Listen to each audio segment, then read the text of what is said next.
We therefore develop this curious thing. We develop a thing which is called an ego. Now, I've got to be very clear to you what I mean by an ego. An ego is not the same thing as a particular living organism. For my philosophy, the particular living organism, which is inseparable from a particular environment, that is to say, from the universe as centered here and now, is something real. It isn't a thing. I call it a feature of the universe. But what we call our ego is something abstract, which is to say, it has the same order and kind of reality as an hour, or an inch, or a pound, or a line of longitude. It is for purposes of discussion. It is for convenience. In other words, it is a social convention that we have what is called an ego. But the fallacy that all of us make is that we treat it as if it were a physical organ, as if it were real in that sense, when in fact it is composed, on the one hand, of our image of ourselves, that is, our idea of ourselves, as when we say to somebody, you must improve your image. Now, this image of ourselves is obviously not ourselves, any more than an idea of a tree is a tree, any more than you can get wet in the word water. And to go on with, our image of ourselves is extremely inaccurate and incomplete. Would that some God the gifted give us to see ourselves as others see us. We don't. So my image of me is not at all your image of me. And my image of me is extremely incomplete in that it does not include any information to speak of about the functioning of my nervous system, my circulation, my metabolism, my subtle relationships with the entire surrounding human and non-human universe. So the image I have of myself is a caricature. It is arrived at through mainly my interaction with other people who tell me who I am in various ways, either directly or indirectly, and I play about with what their picture is of me, and they play something back to me so that we set up this conception. And this started very, very early in life. And I was told, you see, and you were told, that we must have a consistent image. You must be you. You have to find your identity in terms of image. And this is an awful red herring.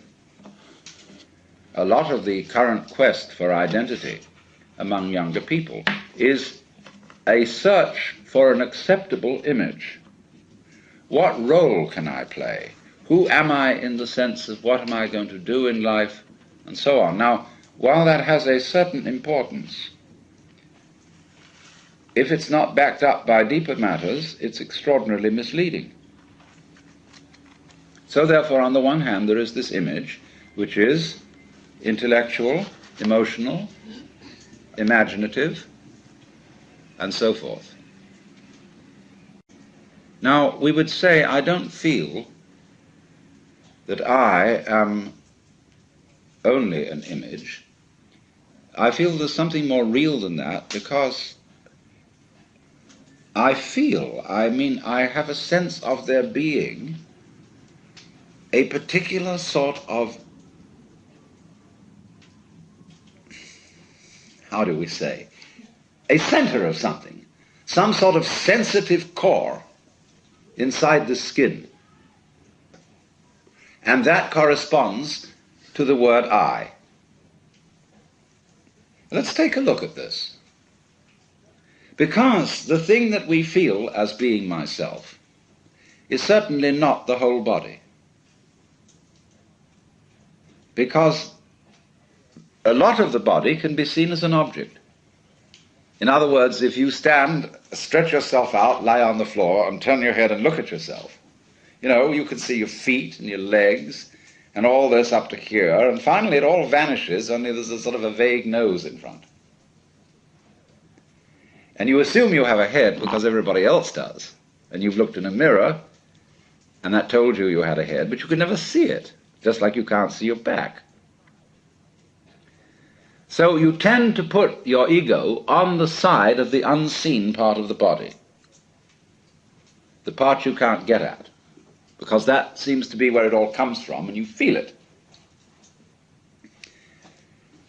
But what is it that we feel? Because if I see clearly, and my eyes are in functioning order, the eyes certainly are not conscious of themselves.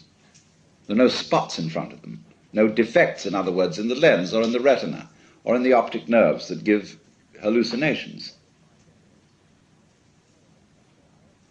So also, therefore, if my ego, my consciousness is working properly, I ought not to be aware of it as something sort of there, being a nuisance in a way in the middle of things, because your ego is awfully hard to take care of.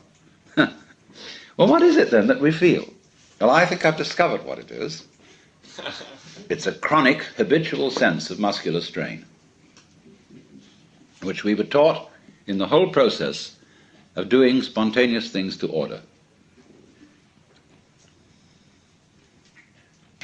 When you're taking off in a jet plane, and the thing has gone rather further down the runway than you think it should have without getting up in the air, you start pulling at your seatbelt. Get this thing off the ground. Perfectly useless. So in the same way, when our community tells us, look carefully, now listen, pay attention, we start using muscular strains around our eyes, ears, jaws, hands, to try to use our muscles to make our nerves work, which is, of course, futile. And in fact, it gets in the way of the functioning of the nerves. Try to concentrate. And then when we try to control our emotions, we hold our breath, pull our stomachs in, or tighten our rectal muscles to hold ourselves together. Now pull yourself together! Immediately, what are you to do? What does a child understand by that? He does it muscularly, pulls himself together. This is useless. So everybody chronically pulls themselves together, so that it's so funny, if you get a person to just lie on the floor and relax, but there's the floor under you, as firm as can be, holding you up. Nevertheless, you will detect that the person is making all sorts of tensions, lest he should suddenly turn into a nasty jello on the floor. So that chronic tension, which in Sanskrit is called sankocha, which means contraction, is the root of what we call the feeling of the ego.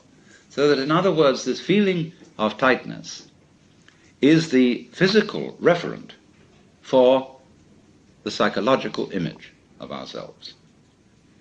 So that we get the ego as the marriage of an illusion to a futility. Even though the idea of an I with a name, with a being, is naturally useful for social communication, provided we know what we're doing and take it for what it is. But we are so hung up on this concept that it confuses us, even in the proposition that it might be possible for us to feel otherwise. Because we ask the question, if we hear about people who have transcended the ego, well, we ask, how do you do that? Well, I say, what do you mean? You, how do you do that? Because the you you're talking about doesn't exist. So you can't do anything about it. Any more than you can cut a cheese with a line of longitude. Now that sounds very discouraging, doesn't it? But let's suppose now you are babies again, And you don't know anything. Now, don't be frightened, because anything you know you can get back later. But for the time being, here is our awareness. And let's suppose you have no information about this at all and no words for it.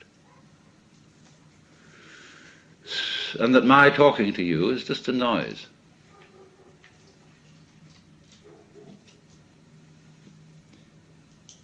Now, don't try to do anything about this. Don't make any effort. Because naturally, by force of habit, certain tensions remain inside you, and certain ideas and words drift all the time through your mind. Just like the wind blows or clouds move across the sky. Don't bother with them at all. Don't try to get rid of them. Just be aware of what's going on in your head, like it was clouds in the sky, or the crackling of the fire.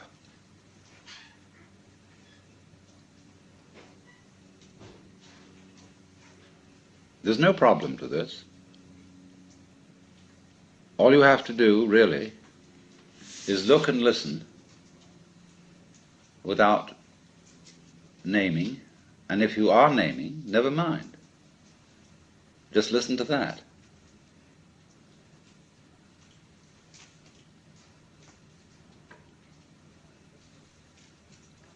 Now, that you can't force anything here, that you can't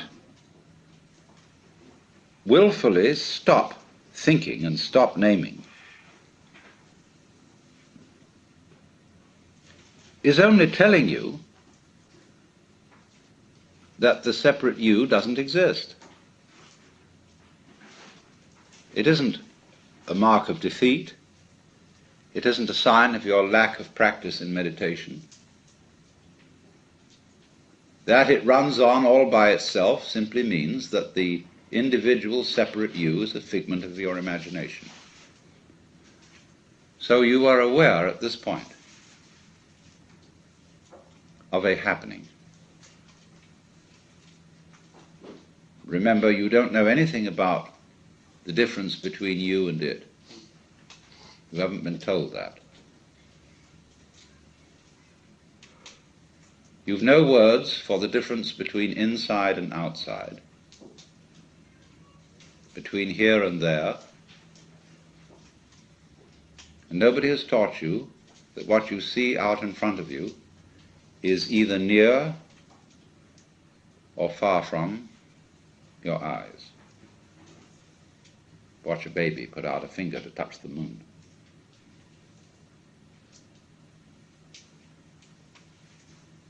You don't know about that.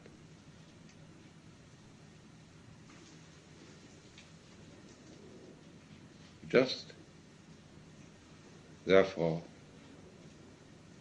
here it is. We'll just call it this.